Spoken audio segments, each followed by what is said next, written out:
नमस्कार दोस्तों। 5 जून 2024 को भारतीय मूल की अमेरिकी अंतरिक्ष यात्री जब रवाना हुई थी तो उस वक्त ये कहा गया था कि ये विश्व की पहली अंतरिक्ष महिला है, विश्व की। और सुनीता विलियम्स को भी इस बात का एहसास नहीं था कि ये कुछ दिनों का मामला है और कुछ दिनों का मामला 9 महीने तक लटकेगा, इस बात के लिए वो मानसिक रूप से तैयार नहीं थी। लेकिन मानसिक रूप से जो तैयारी उसकी थी वो एक बात में ज़रूर थी कि वो पूरी तरह प्रशिक्षित थी और किसी भी विपरीत परिस्थिति का सामना करने में वो समर्थ अपने आप को पाती थी। उसने अपने आप को तैयार कर रखा था। और इस तैयारी में मित्रों सबसे बड़ी बात ये होती है कि ज़िंदगी को भी बहुत ख़तरा होता है। बहुत सारे अंतर्राष्ट्रीय स्तर पर बहुत सारे अभियान असफल भी रहे हैं, ये भी हमारे सामने है। और इवन अमेरिका के भी, नासा के भी कुछ एक अभियान ऐसे बुरी तरह से असफल हुए थे कि उन्हें कज़ाकिस्तान में भी एक बार उतारना पड़ा था। लेकिन तब सुनीता विलियम्स अभी एक ट्रेनी के रूप में, एक प्रशिक्षु के रूप में ही नासा में कार्यरत थी। जब रवाना हुई तब तय था कि कुछ दिनों की बात है और कुछ दिनों के लिए उसके पास राशन, पानी, सिर्फ खाने पीने का सामान नहीं बल्कि मानसिक रूप से जो प्रशिक्षण देना चाहिए वो भी उसे दे दिया गया था कि ये स्थिति आए तो ये करना है, ये स्थिति आए तो ये करना है। ऐसे आप खाना स्वयं बनाएंगे। अंतरिक्ष में जो आपका पूरा उपग्रह है वो गलत ढंग से ऊपर नीचे और तरह तरह की छलांगें भी लगाएगा और आपको सारी परिस्थितियों के लिए तैयार रहना होगा। और वो पूरी तैयारी के साथ गई थी, इसमें कोई संदेह नहीं। मानसिक रूप से भी, शारीरिक रूप से भी और व्यवहारिक रूप से भी और प्रशिक्षण की दृष्टि से भी। ये भी खतरा बता दिया गया था, उसे तैयार कर दिया गया था। हो सकता है कि तुम्हें वापस सकुशल लौटने में एक लंबा समय, अंतराल वर्षों का भी लग सकता है। वो हर तरह से तैयार थी। और मित्रों हुआ क्या कि अब बहुत सारे व्यवधानों के बाद, बहुत सारी बाधाओं के बाद वो अब धरती की ओर लौट रही है। और अब लगभग ये निश्चित है कि यदि अंतिम समय पर कोई ऐसा मिसहैप नहीं होता, कोई दुर्घटना जिसकी संभावना नहीं है, जिसकी कोई आशंका नहीं है फ़िलहाल, अगर नहीं होती तो वो निश्चित रूप से 19 तारीख, 19 मार्च को इस धरती पर अपना कदम रख लेगी। लेकिन ऐसा नहीं होगा मित्रों कि आते ही वो दोनों बाहें फैलाकर अपने सभी मित्रों से, अपने परिजनों से, अपने परिवार वालों से मिल सके, इस बात की भी संभावना नहीं है। संभावनाएं क्या क्या हैं उसके बारे में थोड़ा सा आपस में कुछ जानकारी बांट लेते हैं।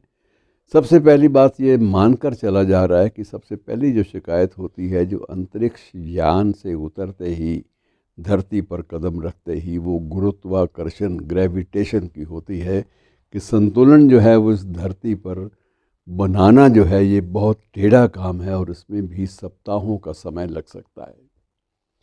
दूसरी बात ये भी है कि जो महसूस किया जा रहा है कि इसमें कई कई दिन तक उसको नॉजिएटिंग अर्थात मितली आना, वोमिटिंग्स, ये चीज़ें, क्योंकि जो अंतरिक्ष में आप 9 महीने आपने काटे हैं, अंतरिक्ष में 9 महीनों में आपका आमाशय, उसकी वर्किंग, आपके पेट की वर्किंग, आपका जो सिस्टम है, जो पाचन क्रिया है, वो बिल्कुल अलग ढंग से काम करती है। और उन 9 महीनों में आपकी जो खाने पीने की आदतें वो सारी की सारी बदल चुकी होती। यद्यपि प्रशिक्षण में तो ये भी शामिल था कि जब उनका मन करे कुछ भी बना के खा सकते हैं। और जब प्रशिक्षण पर ये लोग जाते हैं तब ये नहीं होता कि जो राशन पानी है वो सिर्फ उतने दिनों का ही दिया जाए जितने दिन उड़ान भरनी है। राशन पानी लंबा भी खिंच सकता है। और जब इनको पता लग गया कि अभी अनिश्चय की स्थिति है, न जाने कब तक अंतरिक्ष में रहना पड़े, तो फिर वो डाइट की जो रेस्ट्रिक्शंस हैं वो बिल्कुल धीरे धीरे अपने आप ही आत्म अनुशासन के तहत वो लागू कर लेते हैं स्वयं ही। कि अगर हमें कल्पना करें कि 1 साल रहना पड़े और इसी राशन में 1 साल काटना पड़े तो कितना कितना ज़रूरी होगा ज़िंदा रहने के लिए। तो मित्रों, मैंने आपको दो बातें बताई। एक तो गुरुत्वाकर्षण, ये सबसे बड़ी रुकावट होगा। ग्रेविटेशन जो है ये बिल्कुल ही डामाडोल करेगी। दूसरा ये है कि नॉजिएटिंग फीलिंग, जो मितली आने की जो प्रक्रिया है, ये भी कोई 1-2 दिन या 4 दिन की बात नहीं है। इसमें भी लंबा अरसा लग सकता है। और उसके बाद जो सबसे बड़ी बात है कि जो दृष्टि है, नज़र, क्योंकि उस वक्त नज़र जो है वो मैकेनिज़्म पर, उस तंत्र पर ही टिकी रही थी।